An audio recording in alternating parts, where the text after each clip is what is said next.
സുരേഷിന്റെയും സുമലതയുടെയും ഹൃദയഹാരിയായ പ്രണയകഥ എന്ന സിനിമയിൽ കുഞ്ചാക്കോ ബോബന്റേതായി വന്നിട്ടുള്ള പല സീനുകളും താനാണ് ചെയ്തതെന്ന വെളിപ്പെടുത്തലുമായി കുഞ്ചാക്കോ ബോബന്റെ ഡ്യൂപ്പായി ശ്രദ്ധ നേടിയ സുനിൽ രാജ് എടപ്പാൾ.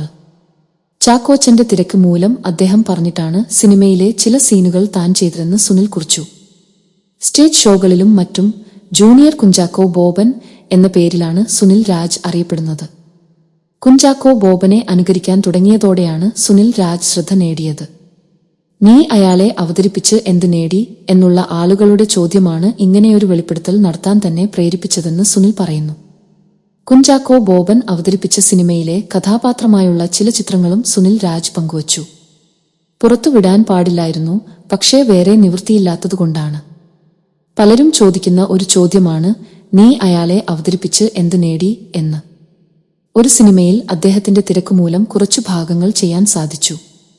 അതും അദ്ദേഹം തന്നെയാണ് ആ സിനിമയിലേക്ക് എന്നെ സജസ്റ്റ് ചെയ്തത്, സുനിൽ രാജ് കുറിച്ചു.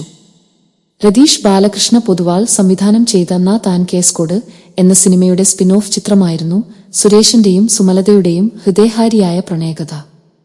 നാ താൻ കേസ്കോട് എന്ന സിനിമയിലെ രാജേഷ് മാധവൻ അവതരിപ്പിച്ച സുരേഷൻ കാവുന്തഴെ എന്ന കഥാപാത്രത്തിന്റെ തുടർച്ചയാണ് ഈ സിനിമയിലെ നായകൻ.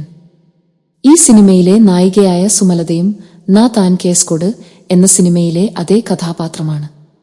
ചിത്രത്തിൽ അതിഥി താരമായി നടൻ കുഞ്ചാക്കോ ബോബൻ എത്തുന്നുണ്ട്. ആ കഥാപാത്രത്തിനു വേണ്ടിയാണ് താൻ അഭിനയിച്ചത് എന്നാണ് സുനിൽ രാജിന്റെ വെളിപ്പെടുത്തൽ.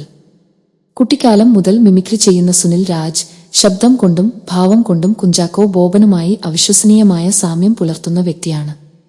കുഞ്ചാക്കോ ബോബന്റെ തിരക്ക് കാരണം അദ്ദേഹത്തിന് എത്തിച്ചേരാൻ സാധിക്കാതെ വന്ന ചില ഷൂട്ടിംഗ് സമയങ്ങളിൽ സുനിലിനെ ഉപയോഗപ്പെടുത്തി സീനുകൾ പൂർത്തിയാക്കുകയായിരുന്നു എന്നാണ് സൂചന. അനുകരണ കലയിൽ പുതുമകൾ സമ്മാനിക്കുന്ന സുനിൽ രാജ് എടപ്പാൾ തന്റെ കഴിവിന് ലഭിച്ച അംഗീകാരമായിട്ടാണ് ഈ അവസരത്തെ കാണുന്നത്.